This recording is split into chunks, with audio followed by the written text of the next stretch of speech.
Other Aunt Brady Marley from Cloughan. She's there as well. She's a good bit younger, but it's nice to have her here. So I would like to welcome everybody. It's a very, very important occasion this to be here for the launching of a book. And I'm particularly proud of Frankie. He has been a very quiet man most of his life. He never showed any particular bent towards this, but when he did it with gusto. Frankie was reared in the townland of Corhamone, about 3 miles outside this town. It's one of the most beautiful townlands in this parish. It's sitting up facing the sun, and Frankie spent his early years playing around the fields up there until he went to national school in Meanban. And there he spent most of his years up till he was 13. But I'm told he was a very bad attender because he was kept at home a lot to do the various jobs and tasks and help with the farm. And then he spent a couple of years at the vocational school and another year down in St Patrick's in Monaghan. After that he did various jobs around, but subsequently trained as an EI inseminator with the Northwest Cattle Breeding Society in Sligo. He worked for many years plying that trade around the county. And it was during those years that he met his wife, Kathleen Houston from Drumkeen. Kathleen Houston is pretty famous. Her father was more famous, Jimmy Houston and Mary. Jimmy was a famous musician, and himself and Kathleen were played at a lot of functions around the county over the years, and they were both very, very well known.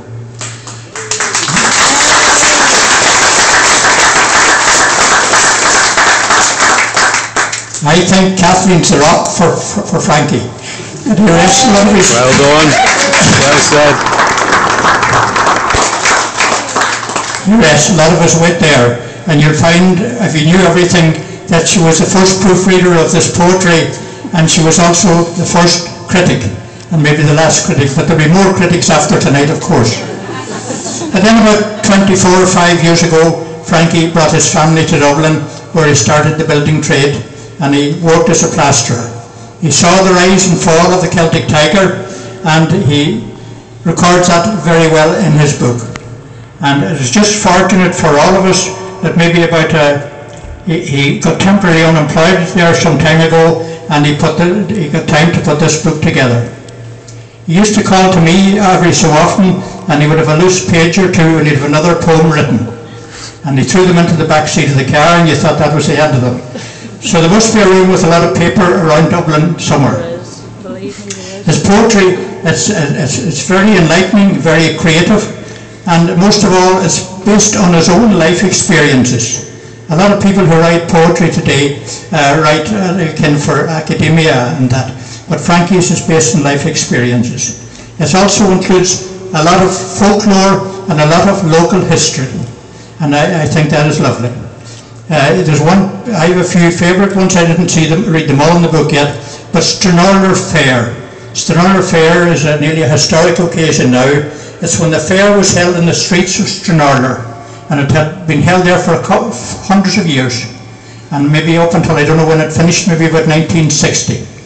And the cattle were coming in, the dealers came around, and it was a huge day in the fair, but it was very messy because there was dung everywhere. There was dung in the bars, there was dung in the hotel, there was dung in the eating houses, and that's the way we lived at that stage. I don't have much more to say to you than that. There's another few poems in it I liked. I liked the one about the twin towns of Ballybofey and Stranraer too. And there was one about a secret place, and I thought that was very, very lovely. It recorded the place where Frankie's mother and Mrs. Bradley and Mrs. Marley were born in Altytraft above Cumming, on the back road to Glenties. And he treats that very, very nicely. So I think he has done a wonderful job, and I hope you all enjoy it. I'm supposed to launch the book. I don't know how to do it, but I declare it launched now. Well done, Tony.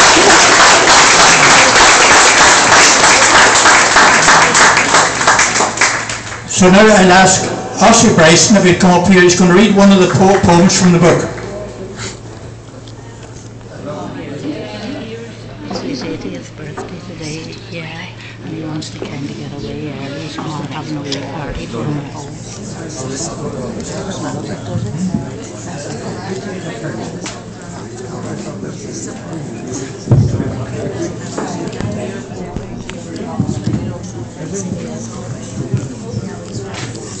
Good evening, ladies and gentlemen. First time ever I met Frank Gallinagh was yesterday afternoon. I got this phone call from Frankie. I said he was talking to Mr. McNulty there. You're to blame for this whole carry on. And he said that he had written a book of poetry. And would I be interested in maybe doing a reading for him? And I said, okay. What sort of, so he said he was working on it a good while, and it was ready for launch, and now they had been with the publishers and all the rest of it. So I said, okay. I was thinking he was talking about next year sometime. So I went, when is this launch taking place? I said, tomorrow night in the Balor Theatre. So I said, where are you now? You say, I'm in Castlefin.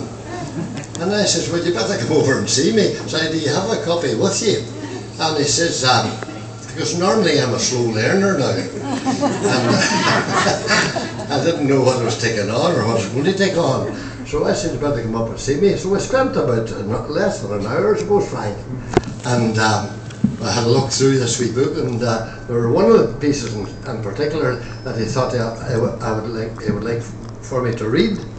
And I said, well, we'll see what we can do, because I have to go home. They're having a wee bit of a party. Today happens to be my birthday. We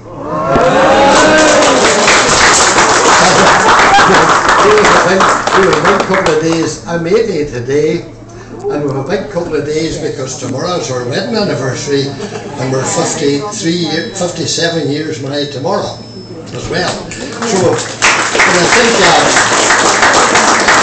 think it's very fitting. Thanks very much. I think it's very fitting because this is the kind of stuff that I love, you know, people to be creative like Frank is, because I've been through most of that wee book today now. I've spent a good while at it, but I'm not doing much anymore. It's too dirty weather for gardening, and it's too cold to work. I have a wee workshop that I do a bit of foot learning over there, and that's the kind of a word you could find in this book now. Because when you talk to people about footer, you know, they're not from this part of the world, they don't know what they're chatting about. It's like we had a friend up from, a couple of friends, God rest them, they're all dead and gone now, and they came to Castlefin. There was a fellow called Aidan Stanley and his wife, and they came from the Drogheda area, and they were just newly married. They got married the year Louth won the All-Ireland, and we were married about 3 years, and we didn't have any children. We had an 8-year honeymoon, because we had no children. We were married 8 years. And Peggy and Becky became great friends, and the reason was Peggy's people were butchers in Drogheda, and me being the butcher, and they went up to live in Donaghmore House where Barney Tinney lived, with Elish there, and Peggy would say to Becky, you'll be up, Becky, and Becky says, I'll be up as soon as I get read up. She never could understand what getting read up was. She said, what are you talking about, Peggy? So we have words, you see, and our friend Frank here has used a good lot of them.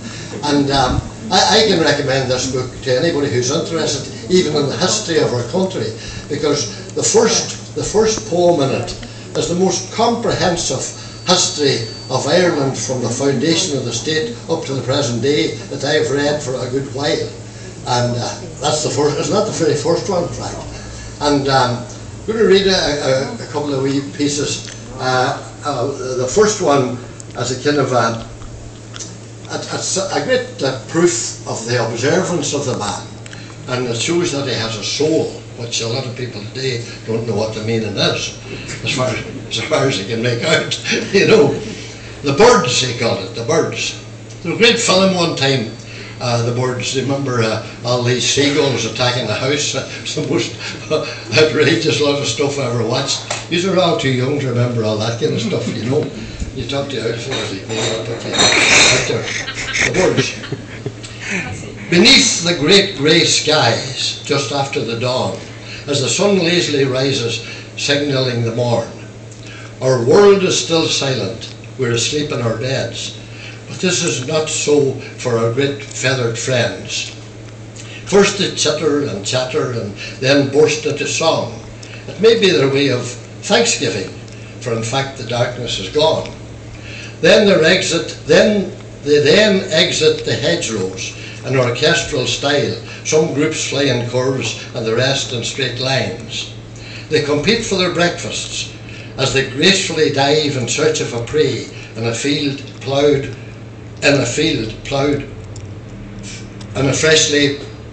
ploughed field. With a flutter of wings, they then curve and roll and ascend into space like an orderly air show. Compared with other species, they are souls of the free.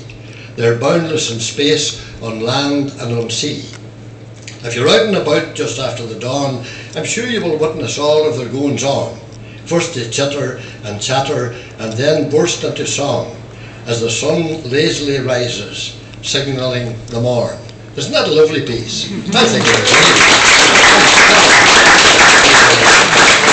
Now, he sent me a bit of a quandary because I think he was talking to her friend, was it Kenneth? Talking to Kenneth, and Kenneth suggested maybe I would read it.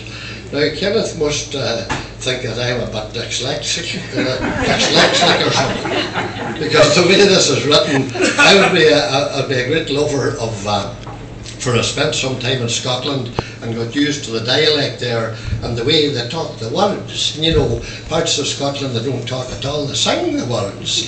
And I was a great fan of Robbie Burns. But if you get Robbie Burns' book to read it, it's fun. If you don't know the Scottish dialogue, forget about it.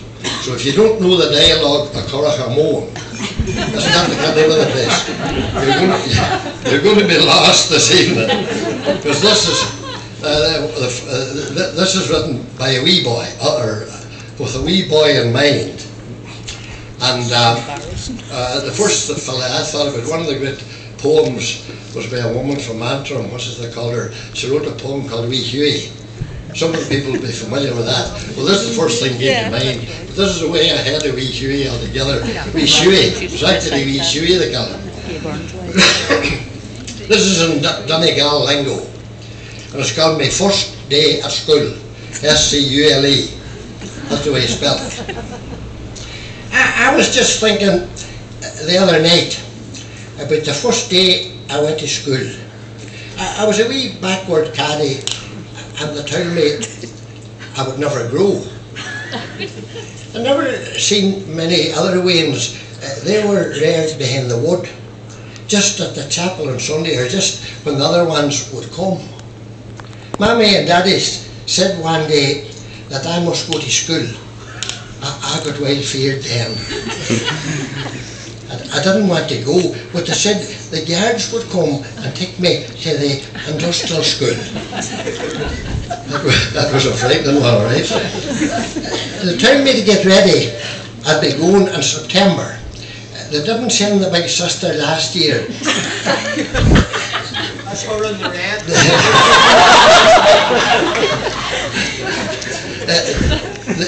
The two of us could go together. First day. I'd come to Monday morning, I was waking early. Mammy called me a wheen of times. She said the big sister was ready. I footed her out of bed at last, and maybe I was slow.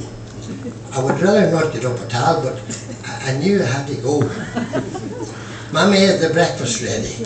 The books was in the bag, and she put in the lunch. It was 2 slices of brown bread. Daddy asked our big cousin to come and show us up the road. He was a wild lost writer. He went a years ago. The big cousin went in front, out down Mucky Lane. The big sister followed him. I went wild slow behind. I wanted to go back again, but I minded about the guards. They might come and take me away in a big black van. We turned up the mountain road. I was all again the hill. It was all again the hill. My big sister called me to come on. If we didn't get there early, we would all be killed.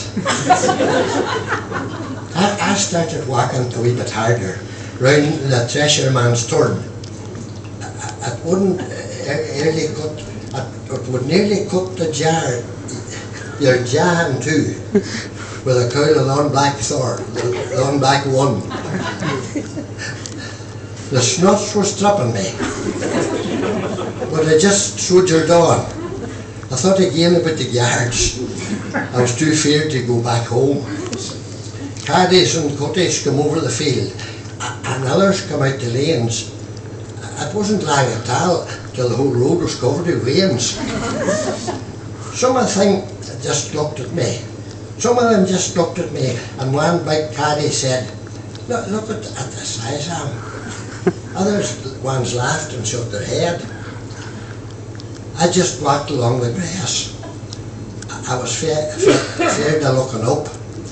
I just kept my head down and looked into the shop. The big cousin knew them all. They were laughing and playing games. The big sister wasn't one bit feared. She was chatting to all the wains. When they come to the top of the to the last big brae, we walked over and into the road. I seen the school down in the hollow, and mind you, I was feared. It was like a big old house with big walls all around the yard. I didn't like the look of it, and then I got well scared. The master stood at the door. I was feared to look at him. Then we all went in.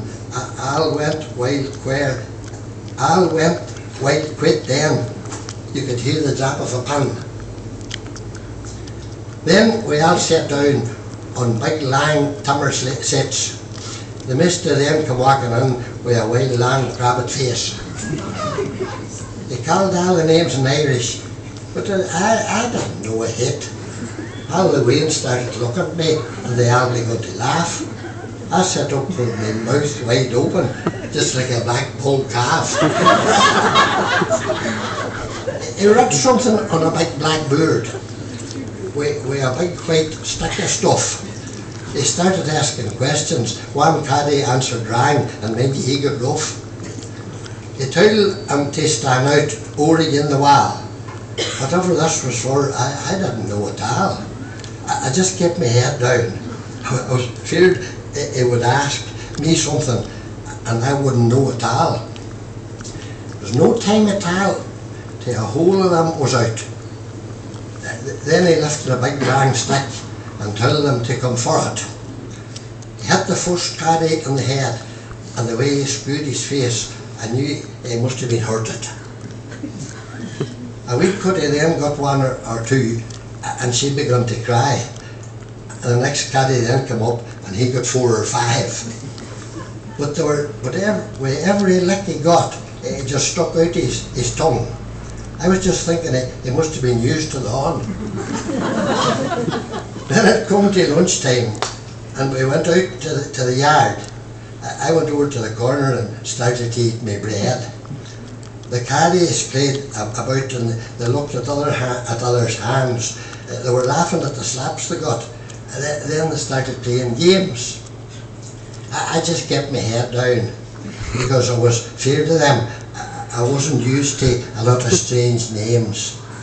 The master called us in again, and the rest of the day was long. When he opened the door at 3 o'clock, we all went out with a great big bang. When we got out the door, you wouldn't see me for dust. I run the whole road home. I was back home the first.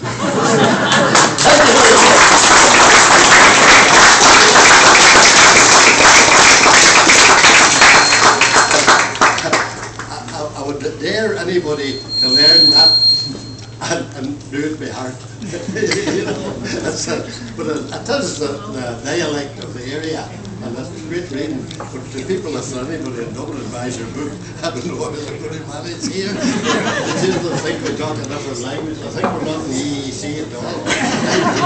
Thanks very much, everybody. God bless.